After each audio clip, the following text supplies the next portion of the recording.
బాగా తెలిసిన విషయాన్ని మూడు ఉండగా చేసి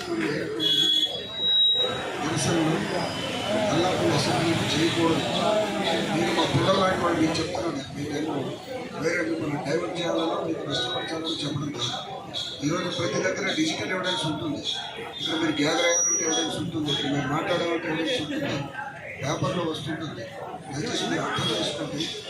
ఈ ఎలక్షన్ టైంలో పొద్దున మిషన్స్ మన చేతిలో ఉండవు. ఎలక్షన్ చేతిలో డైరెక్ట్ దీంతో వేసుకోండి. అందరూ మీరు మంచి ప్రాస్పెక్ట్స్ ఉన్నవాళ్ళు, మీలో కొంతమంది మళ్ళీ ఐపీఎస్లు ఐఏఎస్ అవ్వాల్సిన వాళ్ళు. మీ శ్రేయస్ కోసం చెప్తాను. మా పిల్లలు కూడా మీలో పరిశీలన వస్తున్నారు.